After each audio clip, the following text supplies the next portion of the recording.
اعوذ باللہ من الشیطان الرجیم بسم اللہ الرحمن الرحیم اللہم صلی علی سیدنا مولانا محمد وعلی آل سیدنا و مولانا محمد وبارک وسلم۔ ناظرین محترم السلام علیکم ورحمۃ اللہ وبرکاتہ۔ میں ہوں آپ کا میزبان محمد رئیس احمد اور خلیفہ ثالث کے عنوان سے اس سیریز کا یہ آخری پروگرام آپ دیکھ رہے ہیں، اور اس سیریز کو بطور خاص ترتیب اس لیے دیا گیا کہ خلیفہ ثالث داماد رسول اور وہ عظیم ترین ہستی کی جنہیں جامع القرآن کامل الحیاء والایقان سیدنا عثمان ابن عفان رضی اللہ تعالیٰ عنہ کہا جاتا ہے، آپ کے یوم شہادت یعنی 18 ذی الحج کو پیش نظر رکھتے ہوئے ان تاریخوں میں خصوصی یہ ترتیب دیا گیا پروگرام، جس میں آپ کی زندگی، حالات زندگی کے حوالے سے، آپ کے قبول اسلام کے حوالے سے، پھر نبی کریم علیہ السلام کے ساتھ قربت اور ایک تعلق، اور پھر آپ کی اسلام کے لیے مالی قربانیوں کا تذکرہ، اور پھر آپ کی وہ جو مظلومانہ شہادت ہے وہاں تک ہم نے ذکر کیا۔ آج کی اس پروگرام میں ہم کوشش کریں گے کہ ان چیزوں کو، ان گوشوں کو شامل کیا جائے کہ جو آپ کی زندگی سے متعلق اہم ترین چیزیں ہیں، جن میں کچھ ایسے واقعات ہیں، جن میں کچھ ایسے خطبات ہیں، جن میں کچھ ایسی چیزیں ہیں کہ جن کے بارے میں جاننا بہت ضروری ہے۔ اس حوالے سے انشاءاللہ بات کرنے کے لیے ہمارے ساتھ موجود ہے ممتاز و معروف عالم دین علامہ مفتی احسن نوید نیازی صاحب۔ السلام علیکم ورحمۃ اللہ وبرکاتہ۔ وعلیکم السلام ورحمۃ اللہ وبرکاتہ۔ اور میرے بائیں جانب تشریف فرمائے علامہ احمد منیر نورانی صاحب۔ السلام علیکم ورحمۃ اللہ۔ وعلیکم السلام ورحمۃ اللہ وبرکاتہ۔ اور آپ کے ساتھ تشریف فرما ہے محمد وسیم ممتاز و معروف ثنا خان۔ السلام علیکم ورحمۃ اللہ وبرکاتہ۔ وعلیکم السلام۔ اچھا وسیم، ہمارے طریقہ کار یہی ہے کہ ہم پہلے کلام شامل کرتے ہیں اور پھر موضوع پر بات کرتے ہیں، تو آج چونکہ حضرت سیدنا عثمان غنی رضی اللہ تعالیٰ عنہ کے حوالے سے خاص واقعات کو لینا ہے، میں چاہتا ہوں اس سے پہلے کلام پیش کریں۔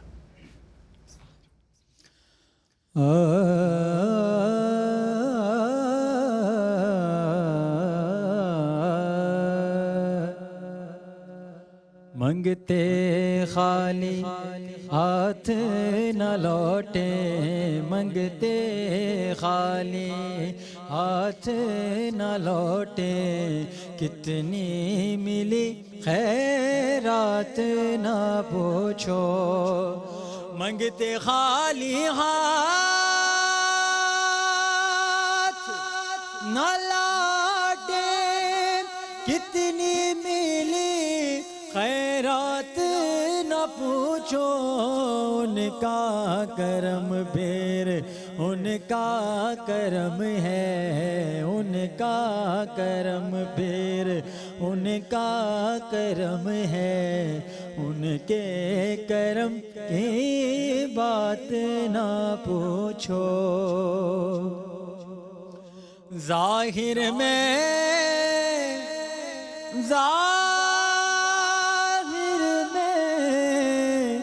ظاہر میں تسکین دلا جا، باطن میں معراج دل و جاں، باطن میں معراج دل و جاں، نام نبی پھر نام نبی ہے، نام نبی پھر نام نبی ہے، نام نبی کی بات نہ پوچھو، ان کا کرم پھر ان کا کرم ہے، ان کے کرم کی بات نہ پوچھو، عشق نبی کونین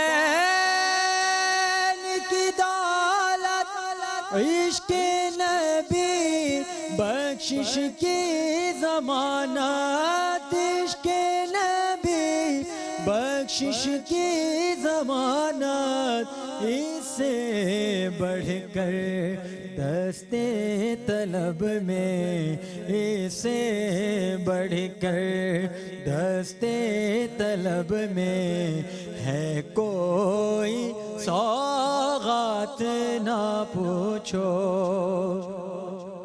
میں کیا اور کیا میری حقیقت،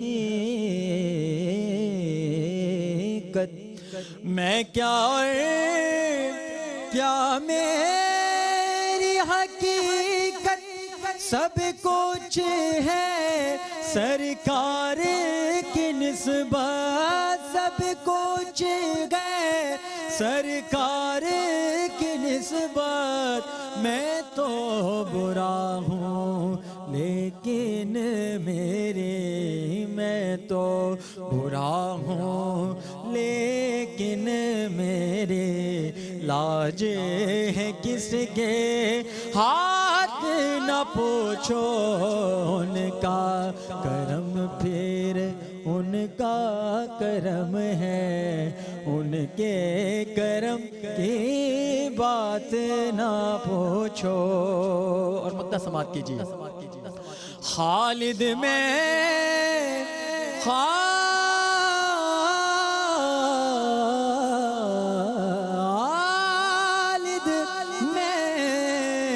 خالد میں تو اتنا کہوں گا، جاگ اٹھا اشکوں کا مقدر، جاگ اٹھا اشکوں کا مقدر، یاد نبی میں روتے روتے، یاد نبی میں روتے روتے کیسے کٹی ہے رات نہ پوچھو، ان کا کرم پھر ان کا کرم ہے، ان کے کرم کی بات نہ پوچھو۔ ماشاءاللہ ماشاءاللہ ماشاءاللہ۔ حضرت خالد محمود خالد نقشبندی کا لکھا ہوا معروف نعتیہ کلام پیش کر رہے تھے محمد وسیم وسیع۔ حضرت سیدنا عثمان غنی رضی اللہ تعالیٰ عنہ کے تعلق سے بات ہو رہی ہے، تو آپ کے جو دیگر امور ہیں ان میں ایک امر یہ بھی ہے کہ جامع القرآن آپ کو کہا جاتا ہے، جیسا کہ میں نے سرنامہ کلام میں عرض کیا۔ اچھا، سوال انسانی ذہن میں یہ دستک دیتا ہے کہ جب عہد نبوی صلی اللہ علیہ وآلہ وسلم میں، عہد صدیقی میں یہ کام ہوا، تو کیا اور کیوں ضرورت پیش آئی جمع قرآن کی اس زمانے میں کہ جو زمانہ سیدنا عثمان غنی رضی اللہ تعالیٰ عنہ کو کہلاتا ہے؟ کیا فرمائیے گا؟ بسم اللہ الرحمن الرحیم، صلی اللہ علیہ حبیب محمد وعلی آلہ وصحبہ وبارک وسلم۔ امیر المؤمنین سیدنا جامع القرآن کامل الحیاء والایمان سیدنا عثمان بن عفان رضی اللہ تعالی عنہ کے امتیازی کارناموں میں سے ایک کارنامہ جمع قرآن، نشر قرآن بھی شمار ہوتا ہے۔ سوال یہ پیدا ہوتا ہے کہ جامع القرآن حقیقت میں کون ہے؟ تو دیکھیں، جامع القرآن حقیقت میں تو اللہ تبارک و تعالی ہے۔ اللہ تبارک و تعالی نے قرآن نازل بھی فرمایا ہے، اور اللہ تبارک و تعالی نے قرآن جمع بھی فرمایا۔ خود آیات بینات سے اللہ تبارک و تعالی کا جامع القرآن ہونا ثابت ہوتا ہے، اور اعلیٰ حضرت امام احمد رضا خان رحمہ اللہ نے بھی اس کی باقاعدہ تصریح فرمائی ہے، پورا ایک رسالہ اس موضوع پہ تالیف فرمایا ہے، جمع القرآن وبما عزوہ لعثمان، یہ قرآن کا جمع کرنا اور کس وجہ سے اس کو منسوب کیا جاتا ہے سیدنا عثمان رضی اللہ تعالیٰ عنہ کی طرف۔ تو اس میں بھی آپ نے یہی بات پہلے فرمائی کہ حقیقتاً جامع القرآن جو ہے وہ خالق و مالک ہے، اللہ تبارک و تعالیٰ ہے، اور نظر بظاہر ظاہری امور کو دیکھتے ہوئے عالم اسباب کے اعتبار سے دنیا میں تو اول جامع القرآن ہے کون ہے؟ حضور جان عالم صلی اللہ تعالی علیہ وآلہ وسلم۔ آپ کی لغت پر بھی بڑی نظر ہے ماشاءاللہ، اس جواب کو مکمل فرمائیے۔ عثمان کا مطلب بھی بتائیے، بہت سے لوگ نام رکھتے ہیں نا مطلب۔ میں عرض کرتا ہوں، پہلے میں اس پہ بات کرتا ہوں۔ تو جامع القرآن سرکار علیہ السلام ہیں اول، سب سے پہلے کہ حضور جان عالم علیہ السلام کے دور میں قرآن مجید، فرقان حمید پورے کا پورا کمپائل موجود تھا، یعنی جتنی آیات نازل ہوتی تھیں وہ سرکار علیہ السلام کے دور میں باقاعدہ تحریری صورت میں بھی موجود تھیں، محفوظ کی گئیں، چمڑوں پر، شانے کی ہڈی پر، ہڈیوں پر جو ہے نا، اچھا ہڈی بھی لوگ سمجھتے ہیں کہ صاحب ہڈی پر کیسے لکھتے ہوں گے، درختوں کی چھال پر، ہڈیاں لوگ سمجھتے ہیں ہڈی پہ کیسے لکھتے ہوں گے، وہ ہڈی سے مراد عام ہڈی نہیں ہے، وہ شانے کی جو ہڈی ہوتی ہے نا، کافی چوڑی ہڈی ہوتی ہے، اور وہ آپ یوں سمجھ لیں کہ جیسے تختی سی بن جاتی ہے، ہاں، تو اس طرح اس پہ جو لکھا جاتا تھا نا وہ بھی محفوظ ہوتا تھا۔ تو حضور جان عالم علیہ السلام کے زمانے میں سرکار علیہ السلام کے حکم سے باقاعدہ قرآن لکھا جاتا تھا، تحریری صورت میں موجود تھا، لیکن باقاعدہ ایک مصحف کی شکل نہیں تھی، الگ الگ صورتیں اور آیات الگ الگ اس طرح لکھی ہوئی ساری موجود تھیں۔ جب حضور جان عالم صلی اللہ علیہ وسلم کا وصال ہوا، اچھا ایک مصحف کیوں نہیں بنایا گیا؟ ایک مصحف نہ بنانے کی وجہ یہ تھی کہ چونکہ نزول قرآن کا سلسلہ جاری تھا، اور وحی کا سلسلہ جاری ہے تو نسخ کا بھی امکان تھا، اسے کہ کوئی آیت منسوخ ہو جائے، اس کی تلاوت منسوخ ہو جائے، اس کا حکم منسوخ ہو جائے، تو اس وجہ سے ایک جلد میں کمپائل نہیں کیا گیا، کلام الہی ہے ظاہر اس کی، کلام الہی ہے، تو اس لیے الگ الگ اس کو رکھا گیا۔ زبانی یاد کرنے کا اہتمام بھی بھرپور تھا اور تحریری یادداشت بھی محفوظ رکھی جا رہی تھی، لیکن ایک جلد نہیں تھی۔ اب حضور جان عالم علیہ السلام دنیا سے تشریف لے گئے، وحی کا سلسلہ ہو گیا بند، قرآن کا نزول ہو گیا مکمل۔ اب سیدنا صدیق اکبر رضی اللہ عنہ کے دور میں جب جنگ یمامہ ہوئی تو وہاں بہت سارے مسلمان قاری قرآن جو ہے وہ شہید ہوئے، عالم 700 کی قرآن، تعداد بتائی جاتی ہے، بڑی تعداد، بڑا فگر آیا ہے اس کے اندر احادیث میں۔ تو سیدنا فاروق اعظم رضی اللہ تعالیٰ عنہ نے آپ کو توجہ دلائی کہ حضور اگر اسی طرح ہوتا رہا تو قرآن محفوظ کیسے ہوگا، تو ہم ظاہری اہتمام بھی کریں اس کو محفوظ کرنے کا۔ اور وہ پوری ان کی ایک ڈیبیٹ ہوئی جس کے نتیجے میں سیدنا صدیق اکبر اور سیدنا فاروق اعظم اس بات پر متفق ہو گئے کہ جمع کرتے ہیں۔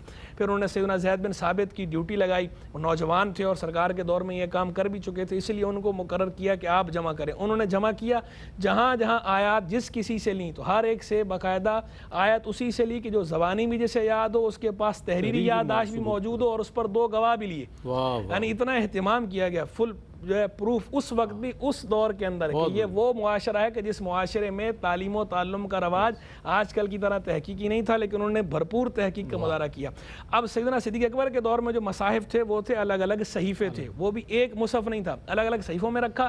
سیدنا عثمان غنی کے دور میں کیا ضرورت پیش آئی کہ اب اس کو ایک مصحف بنا دیا جائے، تو انہوں نے یہ کیا کہ سیدہ حفصہ رضی اللہ عنہا سے وہ صحیفے منگوا کر سیدنا صدیق اکبر والے ان صحیفوں کو ایک مصحف کی صورت دے دی، اور جتنی لغتیں تھیں جن لغتوں میں پڑھا جاتا تھا تو بتا دیا کہ بھائی شروع میں جو اجازت تھی مختلف لغتوں میں پڑھنے کی آسانی کے لیے تھی، اب ایک لغت ہوگی لغت قریش جس کے مطابق جبریل علیہ السلام نے آخری دورہ قرآن کیا ہے، اس ایک کو برقرار رکھنے کے لیے تاکہ پوری امت میں کوئی اتفاق ہو جائے، انتشار نہ پھیلے، تفرقہ نہ ہو، کتاب اللہ ایک ہو جائے، تو انہوں نے ایک اس پر جمع کر دیا، اور یہ سیدنا عثمان غنی کا احسان ہے جس کو مولا علی کرم اللہ وجہہ الکریم نے بھی انڈورس کیا۔ بہت عمدہ، بڑے اچھے انداز میں، بڑی صراحت کے ساتھ مفتی صاحب نے جواب مکمل فرمایا۔ ایک وقفہ ہے، وقفے کے بعد لوٹیں گے تو ایک انتہائی اہم سوال ہے میرے پاس اس موضوع پر، انشاءاللہ وہ بھی پیش کروں گا، ہمارے ساتھ رہیے۔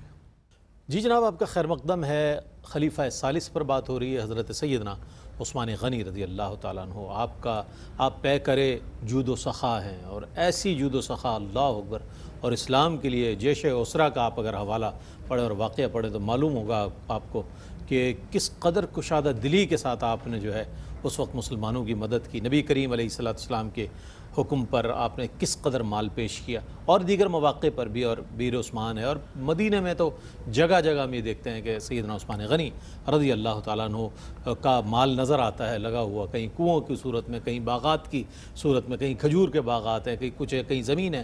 تو اس اعتبار سے بہر صورت ہم یہ جاننا چاہیں گے کہ آپ چونکہ ویسے بھی پیکر جود و سخا ہے، تو رشتہ داروں کے ساتھ آپ کا حسن سلوک جو ہے وہ بڑا نمایاں ہے، ان کے ساتھ شفقت اور ان کی سرپرستی اور ان کی داد رسی، ان کی تکلیف میں ان کے ساتھ رہنا، اس حوالے سے چند مثالیں بھی میں جاننا چاہوں گا۔ حضرت اس حوالے سے کچھ ارشاد فرمائیے۔ بسم اللہ الرحمن الرحیم، نحمدہ ونصلی ونسلم علی رسولہ الکریم، اما بعد، اللہم صلی وسلم وبارک دائما ابدا علی حبیبک خیر الخلق کلہم۔ حضرت سیدنا عثمان غنی رضی اللہ تعالی عنہ کو اللہ پاک نے بڑی خصوصیات عطا فرمائی، بہت خصوصیات ہیں، لیکن 3 خصوصیات جو ہیں وہ بڑی غالب ہیں۔ ایک آپ کی سخاوت، ایک آپ کی نرمی، اور ایک آپ کا حیا۔ یہ خصوصیات بڑی نمایاں ہیں، اور ان 3 خصوصیات میں جو سخاوت ہے وہ تو ایسی خصوصیت ہے جس طرح آپ فرما رہے تھے، اس کا ظہور آج بھی ہے، آج بھی اس کا ظہور ہے، آج بھی مخلوق خدا سخاوت عثمان غنی سے فیض یاب ہو رہی ہے۔ حضرت عثمان غنی رضی اللہ تعالی عنہ کیونکہ حضور کے سچے صحابی، سچے محب اور عظیم انسان تھے، اور اسلام کی تعلیمات میں جو بنیادی تعلیمات ہیں وہ ہے صلہ رحمی، یعنی جو خون کے رشتے ہیں، جو والد کی طرف سے انسان کے رشتے ہیں، جو والدہ کی طرف سے انسان کے رشتے ہیں، ان کو نبھانے کا قرآن نے بھی حکم دیا ہے اور اس کی فضیلت بیان فرمائی ہے۔ احادیث میں بھی حضور سید عالم صلی اللہ علیہ وسلم نے صلہ رحمی کی فضیلتیں بیان فرمائی ہیں۔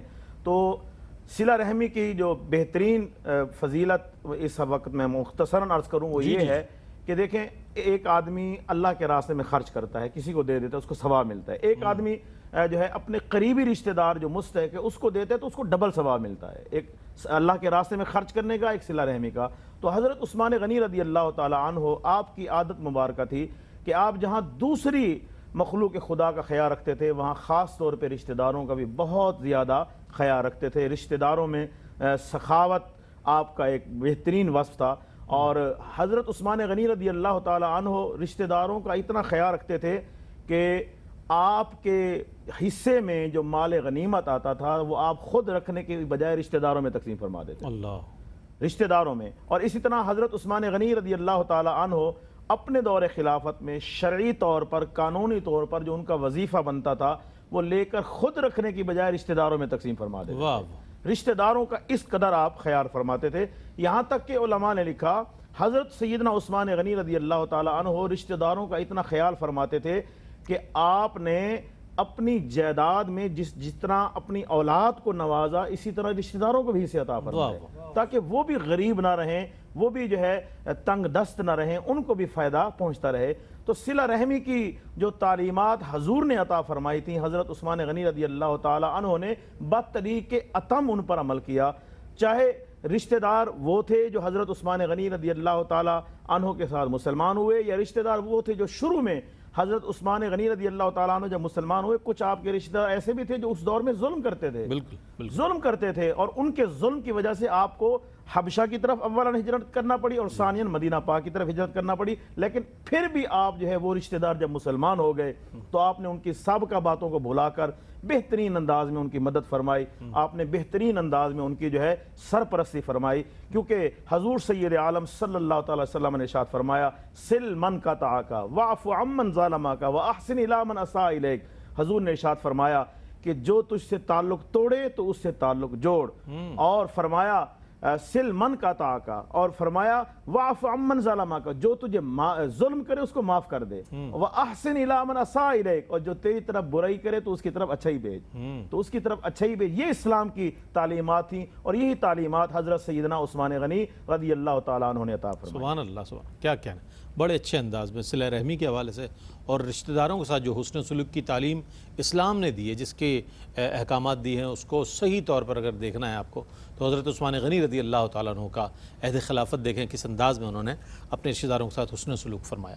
اچھا حضرت، جب آپ محصور رہے، جب باغیوں نے، بلوائیوں نے حملہ کر دیا، تو اس وقت آپ اپنے گھر میں محصور ہیں اور اس میں تلاوت بھی ہے، عبادت بھی جاری ہے، آپ نے ایک خطبہ ارشاد فرمایا۔ اس خطبے کا متن اگر ہم جاننا چاہیں کیا معنی ہیں اس پہ اور کیا اس میں میسج ہے آپ کا، اس کے حوالے سے کچھ فرمائیے۔ اس سے پہلے تو آپ نے جو پہلے سیدنا عثمان غنی کے نام کا عثمان کا مطلب پوچھا تھا، اور چونکہ جو ہے وہ بریک کا ٹائم ہو گیا تھا تو پہلے تو میں وہ بتا دوں عثمان کا مطلب جو ہے، عثمان کہتے ہیں الحیہ، سانپ ایک، دوسرا فرخ الحیہ، سانپ کا بچہ چھوٹا سانپ، اسی طرح فرخ الحبارہ، سرخاب کا بچہ چھوٹا، اس کو عثمان کے یہ ایک معنی ہے۔ اسی طرح عثمان کا معنی ہے حکیم، اسی طرح عثمان کا معنی ہے جس کی قوت حدثیہ جو ہے وہ زیادہ ہو، بدیہی ادراک جو ہے جس کے اندر یہ طاقت زیادہ ہو، سرعت کے ساتھ کرتا ہو، اس کو بھی کہا جاتا ہے عثمان۔ اچھا، یہ جو سانپ والا معنی اور حبارہ پرندے، چھوٹا سرخاب پرندہ جو ہے وہ چھوٹا سرخاب، یہ جو معنی ہے یہ معنی بھی ہیں۔ یہ اس معنی کے اعتبار سے وصف کیا ہے؟ وصف یہ ہے کہ جس طرح سانپ اپنے ہدف تک پہنچنے میں تیز ہوتا ہے، وصول الی الہدف جو ہے وہ سانپ بڑی جلدی کرتا ہے، اور جو اپنا ہدف ہے اس ہدف کو پا لیتا ہے۔ اسی طرح پرندہ بھی جب اڑتا ہے تو پرندہ بھی ایک تو اس کے اندر صبر کا مفہوم ہے، پرندے کی اڑان کے اندر بھی۔ تو سیدنا عثمان غنی رضی اللہ تعالیٰ عنہ کی بھی ہم اگر شخصیت کو دیکھیں کہ جیسے ناموں کا مسمہ پہ اثر ہوتا ہے نا، الاسماء تنزل من السماء، نام آسمانوں سے نازل ہوتے ہیں، تو سیدنا عثمان غنی رضی اللہ تعالیٰ نے بھی جو ہدف رکھا ہے اس ہدف کو انہوں نے حاصل کیا۔ آپ دیکھیں ان کی فتوحات کا معاملہ دیکھیں، ان کے ٹارگٹ جتنے بھی تھے، چاہے وہ ٹارگٹ اخروی ہوں، فتوحات کی صورت میں اسلام کی خدمت کے حوالے سے ہوں، آخرت کے حوالے سے ہوں، مسلمانوں کی خدمت کے حوالے سے ہوں، حضور جان عالم علیہ السلام کے ساتھ رشتہ ازدواج میں منسلک ہونے کے حوالے سے ہوں، کہ وہ رشتہ بھی جو ہے وہ پیش تو آپ نے خود پہلے کیا تھا نا، وہ ابو لہب نے طلاق بھی ہے نا کہ اللہ کے ساتھ تجارت کرو، بالکل، اور وہ ابو لہب کے بیٹے نے ابو لہب کے کہنے پر طلاق دی تھی نا حضور جان علیہ السلام کی شادی کو، رخصتی نہیں ہوئی تھی ابھی، اس سے پہلے ہی دے دی تو، اور اس کے دین میں یہ تھا کہ بھئی یہ ایک داغ لگ جائے گا طلاق کا تو کون ان کو رشتہ دے گا، تو سیدنا عثمان غنی نے خود آگے بڑھ کے جو ہے وہ رشتہ سرکار کی بارگاہ میں پیش کیا اور عرض کیا حضور میں جو ہے مجھے قبول فرمایا، آپ مجھے شرف عطا فرمائے۔ تو یعنی اللہ نے ان کے بدلے میں ان کو کتنا اعلیٰ رشتہ عطا فرمایا سیدنا عثمان غنی کو ان کے مقابلے میں، کہ جو دنیاوی طور پر بھی اعلیٰ، دینی طور پر بھی اعلیٰ، اخروی طور پر بھی اعلیٰ۔ اور وہ عثمان کے جو مائیں لوریاں دیا کرتی تھیں وہ اپنے بچوں کو کہ حبک والرحمن حب قریش لی عثمان، کہ میں تجھ سے محبت کرتی ہوں رحمان کی قسم میرے بچے، جیسے قریش عثمان سے محبت کرتے ہیں۔ اب آ جائیے اس بات کی طرف کہ جو امیر المومنین عثمان غنی رضی اللہ تعالی عنہ نے خطبہ ارشاد فرمایا، تو دیکھیں خطبہ جو آپ نے ارشاد فرمایا جب آپ محصور تھے تو آپ نے اکٹھا کیا لوگوں کو، اکٹھا کر کے پہلے تو آپ نے ان کو اپنے فضائل بیان کیے ہیں، وہ فضائل جو زبان رسالت مآب علیہ السلام سے آپ کے حق میں صادر ہوئے وہ فضائل بیان کیے، پھر جو کام آپ نے کیے تھے وہ گنوائے، اپنی خوبیاں گنوائیں، یعنی جس طرح سرکار علیہ السلام نے قریش کے سامنے جب دعوت پیش کی تھی تو پہلے اپنا کردار پیش کیا تھا، تو سیدنا عثمان غنی نے بھی پہلے اپنا کردار پیش کیا کہ دیکھو میں وہ ہوں، میں وہ ہوں، میں وہ ہوں، میں وہ ہوں، اپنا پورا کردار پیش کر کے ان کو قسم دے کے ہر ایک سے پوچھتے گئے ایسا ہے کہ نہیں، اتمام حجت کے لیے، اور سب نے آگے سے کہا ایسا ہی ہے، ایسا ہی ہے، اللہم نام، اللہم نام۔ اس کے بعد پھر آپ نے باقاعدہ خطبے کے اندر تقوی کی بات کی، پرہیزگاری کی بات کی، ان کو دنیا کا فانی ہونا بتایا کہ یہ دنیا فانی ہے، تم اس دنیا میں آئے ہو آخرت کی تیاری کے لیے، تو آخرت کی تیاری کرو، اسی دنیا کے ہو کر نہ رہ جاؤ۔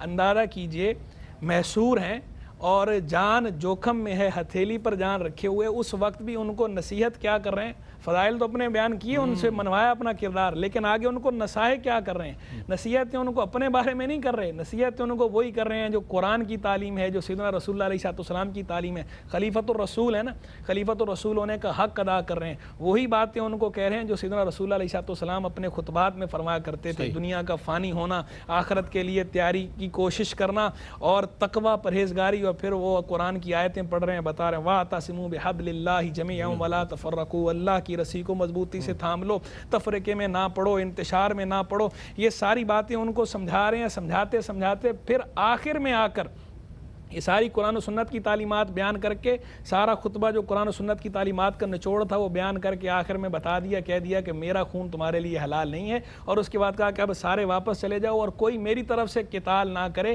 اور میں نہیں چھوڑوں گا، میں ہٹوں گا نہیں، اسی لیے کہ میں بری مثال قائم نہیں کرنا چاہتا، نہ دین میں نہ دنیا میں کوئی بری مثال قائم نہیں کرنا چاہتا۔ تو وہ کل بھی میں نے ذکر کیا تھا جیسا کہ آپ اس وجہ سے دستبردار نہیں ہوئے تھے کہ ایک وجہ اس کی یہ بھی تھی، فرمان رسالت مآب علیہ السلام بھی، اور اسلامی سسٹم، اسلامک سسٹم کو درم برم ہونے سے بچانا، اسلامی نظم کو درم برم ہونے سے بچانا، تو اسی وجہ سے آپ نے وہ کیا۔ اس کے بعد پھر لوگ چلے گئے، اور اس کے پھر چند دن بعد ہی آپ کی بڑے بے دردی کے ساتھ آپ کو مظلومانہ انداز میں آپ کو شہید کیا گیا، وہ ایک تاریخ کا سیاہ باب ہے۔ اور اس کے بعد تو بس پھر ایسا فتنوں کا دور آیا ہے کہ آج تک وہ فتنے مکمل طور پہ تھم نہیں پائے۔ اللہ تبارک و تعالیٰ سیدنا عثمان غنی رضی اللہ تعالیٰ عنہ کے درجات کو اور بلند فرمائے، جو انہوں نے صبر و رضا کا مظاہرہ کیا ہے، جو تکالیف اٹھائی ہیں، اللہ تعالیٰ انہیں اس کا اجر جزیل عطا فرمائے، اور اللہ تبارک و تعالیٰ ہمیں ان کے نقش قدم پر چلنے کی توفیق دے، ان کی محبتیں ہمارے دلوں میں قائم رہیں۔ یہ تو بات تھی خطبے کے حوالے سے۔ اب ساتھ ہی لگے ہاتھوں میں وہ بھی واضح کر دوں جو قرآن کی بات ہو رہی تھی، آخری بات اس کے اندر ایک میں ایڈ کر دیتا ہوں کہ سیدنا عثمان غنی کے دور میں یہ جو ضرورت پیش آئی قرآن مجید فرقان حمید کو جمع کرنے کی ایک مصحف پہ، یہاں بھی توجہ کسی نے دلائی تھی، وہ صحابی جب گئے نا جنگ پر، غزوہ تھا آرمینیا اور آذربائیجان کی جو فتح ہوئی، وہاں دیکھا اہل شام اور اہل عراق جو ہے، اچھا شروع میں چونکہ جس طرح علاقوں میں ہوتا ہے نا فرق ہوتا ہے لغت کا، عرب بھی نہیں تھے اس وقت، بالکل ہاں، زبان ایک ہوتی ہے، جیسے اب اردو زبان ایک ہے، لیکن تھوڑا تھوڑا علاقہ جو ہے آپ جائیں تو اس کے بعد تبدیلی لہجوں میں تبدیلی آتی ہے، انداز میں تبدیلی آتی ہے، اسی طرح پنجابی میں، اسی طرح ہر دنیا کی ہر زبان کے اندر، اور عربی کے اندر بھی ایسا ہی تھا۔ تو بالکل، تو شروع میں صدر اسلام میں یہ رخصت دی گئی کہ اگر یکدم ان کو کہیں گے کہ سارے قبائل اپنی اپنی لغتیں چھوڑ دیں، اپنے لہجے چھوڑ دیں اور ایک لہجہ قریش کو اختیار کر لیں تو دشواری پیش آئے گی۔ شروع میں ان کی آسانی کے رکھی گئی تھی، اس لیے ہر ایک اپنے اس پہ پڑتا تھا، لیکن جب سیدنا عثمان غنی نے یہ دیکھا کہ اب یہ اختلاف بڑھنے لگ گیا ہے، وہ صحابی نے بھی آپ کو توجہ دلائی، آپ نے خود بھی دیکھا، تو آپ نے کہا یہ تو اسی طرح ہم جب دنیا سے چلے جائیں گے تو پیچھے تو مسلمان آپس میں لڑنے لگ جائیں گے، قتال کریں گے، تو مسلمانوں کو ایک پیج پہ جمع کرنا ضروری ہے۔ تو پھر آپ نے وہ ساری لغتیں ختم کر کے قرآن کے باب میں، ویسے اپنی جگہ وہ لغتیں تھیں، قرآن کو فرمایا جمع کرو مصحف عثمانی جس کا نام رکھا گیا، اس کا کس پر؟ لغت قریش پر۔ 4 صحابی مقرر کیے جن میں سے 3 قریشی تھے، ایک جو ہے انصاری تھے سیدنا زید بن ثابت، اور ان سے کہا کہ اگر اختلاف ہو جائے تو لغت قریش کے مطابق لکھنا ہے، اور لغت قریش کے مطابق وہ تیار ہوا، اس کو مصحف عثمانی بھی کہتے ہیں، خالی مصحف بھی کہتے ہیں، اور اسے الامام بھی، اور اسے الامام بھی کہتے ہیں، اور یہ بات بڑی مشہور ہے کہ توپ کاپے میوزیم ترکی میں جو ہے وہ وہی مصحف ہے، باقی واللہ عالم بالصواب، حقیقت اللہ جانتا ہے کہ وہی ہے، یہ کوئی اور ہے۔ جناب اس مرحلے پر ایک وقفہ لیتے ہیں، وقفے کے بعد لوٹیں گے، مجھے امید ہے آپ کا ہمارے ساتھ رہے گا۔ جی جناب، خیر مقدم ہے آپ کا حضرت سیدنا عثمان غنی رضی اللہ تعالیٰ عنہ، اللہ کے ایک ایسے نیک اور خاص بندے کہ جو نبی کریم علیہ السلام کے امتی بھی ہیں، سچے عاشق رسول بھی ہیں، اور سرکار علیہ السلام کے ایسے متبعی اور ایسے فالوور کے جو مثال بن گئے. اور خلفائے راشدین المہدیین کا جب ذکر آتا ہے رضوان اللہ تعالیٰ علیہ مجمعین تو ان میں آپ کا نام نامی اس میں گرامی لیا جاتا ہے اور آپ کی بڑی خدمات ہے. 12 سال آپ کا دور خلافت، بہت ہی معروف اور بہت ہی عمدہ عظیم شخصیت. اچھا، اس وصف کو جو سچے عاشق رسول ہونے کے حوالے سے، سرکار کے سچے غلام ہونے کے حوالے سے، اس شان و عظمت کا یہ جو آپ کو ملا ہے اعزاز، اس پر میں چاہتا ہوں کچھ ارشاد فرمائیں. بسم اللہ الرحمن الرحیم. حضرت سیدنا عثمان غنی رضی اللہ تعالی عنہ، جس طرح ایک مسلمان کا ایک جذبہ ہے کہ مسلمان ہر چیز سے بڑھ کے حضور سے محبت کرتا ہے، حضرت عثمان غنی رضی اللہ تعالی عنہ محبان رسول کے امام ہیں. آپ جو حضور کی محبت کرنے والے ہیں، آپ کی محبت بڑی عجیب و غریب ہے. حضور سید عالم صلی اللہ علیہ وسلم سے حضرت عثمان غنی کی محبت کا آپ اندازہ اس بات سے لگا لیں. حضرت عثمان غنی فرماتے ہیں کہ میں نے جس ہاتھ سے حضور سے بیعت کی، یعنی دایاں ہاتھ حضور کے ہاتھوں میں ہاتھ دیا، فرماتے ہیں اس کے بعد میں نے اس ہاتھ سے کبھی کوئی نامناسب چیز نہیں پکڑی. اللہ، اس ہاتھ کو میں نے نجاست میں نہیں لگایا ہے، اس ہاتھ کو میں نے نامناسب مقامات پہ استعمال نہیں کیا ہے. یہ محبت. حضرت سیدنا عثمان غنی رضی اللہ تعالی عنہ ہمیشہ حضور پر سے محبت کرتے تھے اور ہمیشہ اپنی جان، اپنا مال حضور پہ وارتے تھے.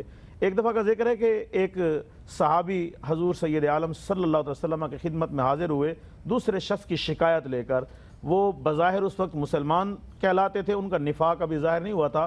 تو وہ صحابی حضور کے پاس ہے ان کی شکایت لے کر کہ ان کا درخت ہے میرے گھر میں جھکا ہوا ہے، پھلدار درخت ہے، تو اس کے جو پھل ہیں وہ میرے گھر میں گرتے ہیں، مجھے اندیشہ ہے میرے بچے کہیں کھا نہ لیں، یہ ان کے لیے ناجائز ہے، تو یہ معاملہ حل فرمائیں. تو حضور سید عالم صلی اللہ علیہ وسلم نے اس شخص کو بلایا، فرمایا یہ درخت جو ہے اس کو اس انصاری صحابی کو ہیبہ کر دو، اس کے بدلے میں تمہیں جنت کی ضمانت دیتا ہوں. کتنی بڑی بات تھی. لیکن وہ بدنصیب شخص تھا، قرآن نے بھی اس کو بدبخت کہا ہے، تو اس نے انکار کر دیا. اس نے کہا جی میں نہیں دوں گا. یہ بات جب حضرت سیدنا عثمان غنی رضی اللہ تعالیٰ عنہ کو پتہ چلی تو آپ اس شخص کے پاس تشریف لے گئے، فرمایا یہ درخت مجھے بیچ، تو جو بھی قیمت مانگے گا مجھے منظور ہے.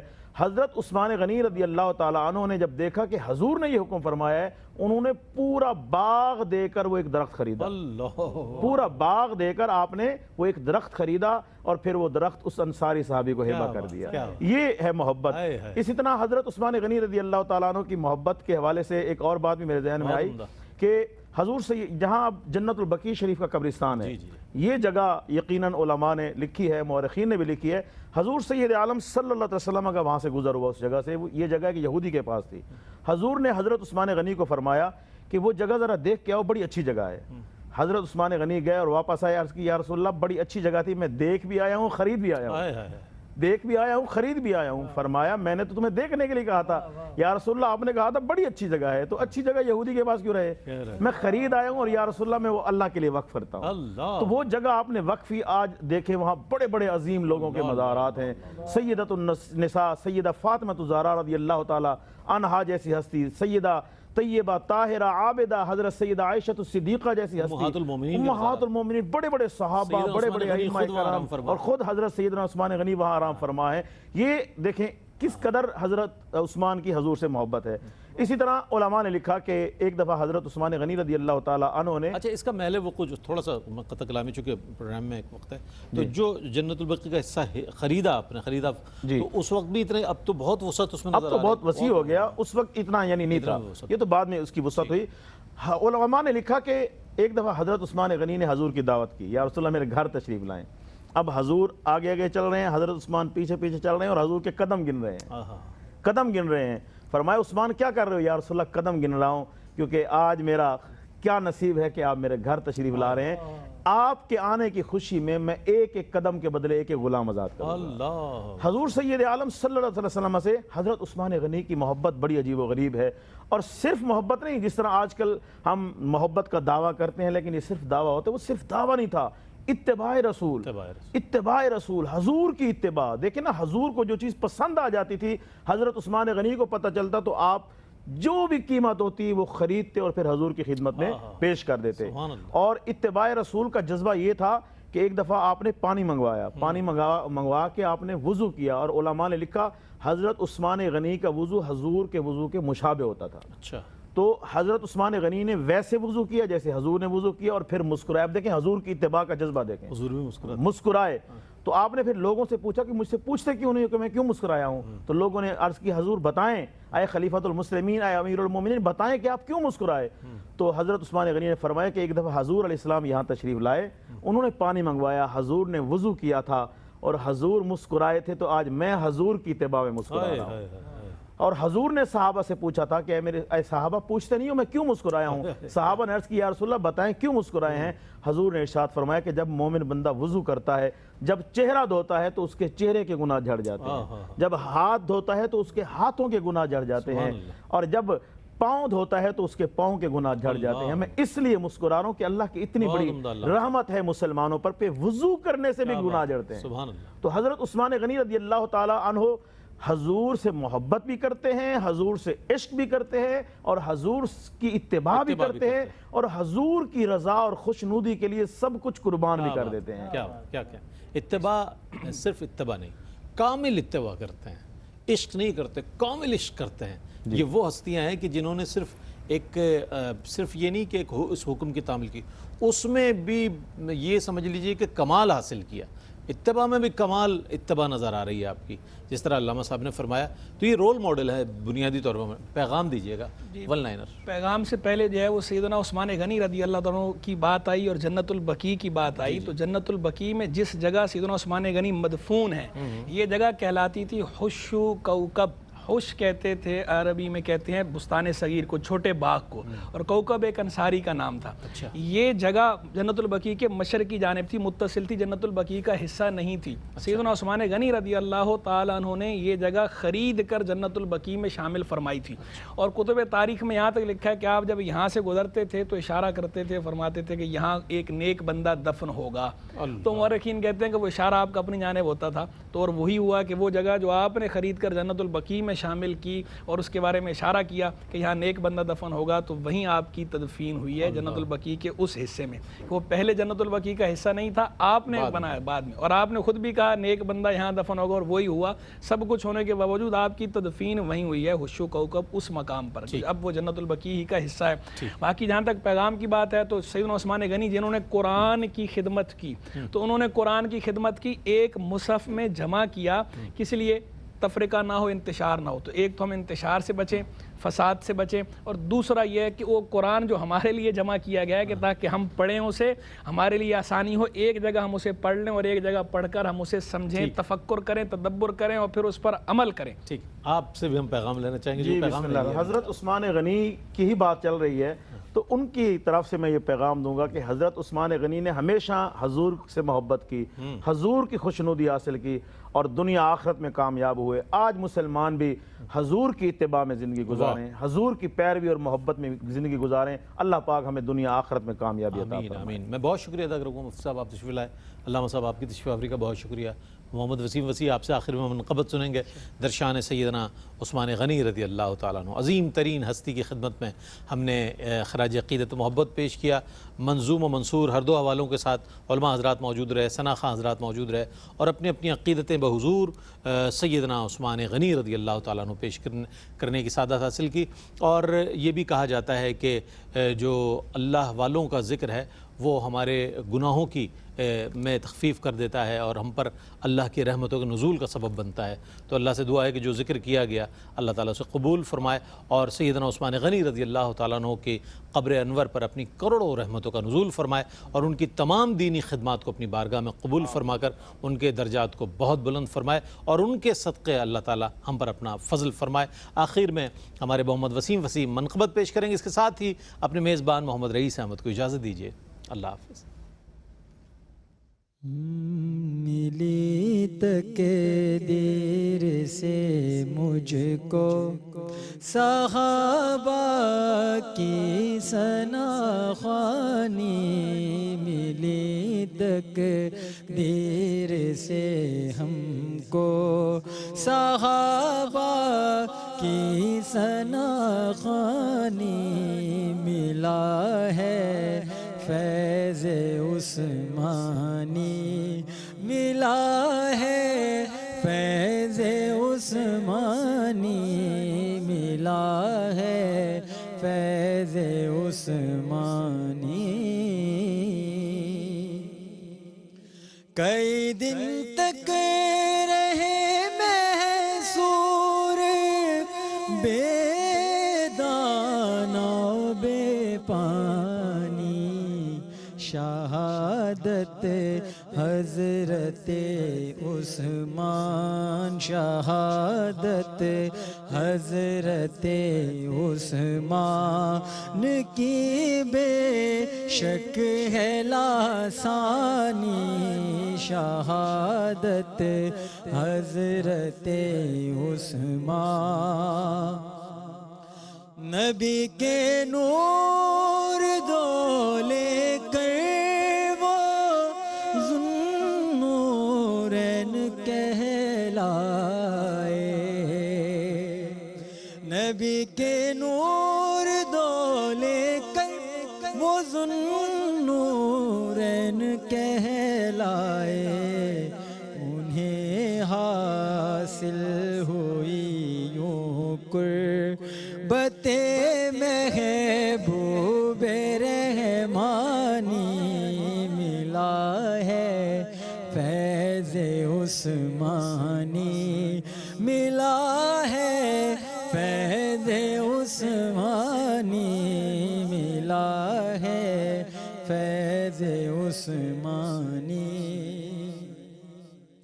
تمہیں کو جامع قرآن کا حق نے دیا منصب.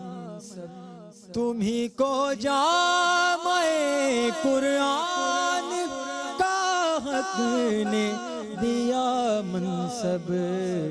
جمع قرآن کو کر کے کی عطا امت کو آسانی. جمع کر آن کو کر کے، جمع قرآن کو کر کے کی عطا امت کو آسانی. ملا ہے فیض عثمان. ناظرین، اگر آپ ایسی ہی مزید ویڈیوز دیکھنا چاہتے ہیں تو ہمارا ARYQ-TV کا چینل سبسکرائب کیجئے اور بیل آئیکن کا بٹن دبانا نہ بھولیے تاکہ آپ سے کوئی پسندیدہ پروگرام مس نہ ہو جائے.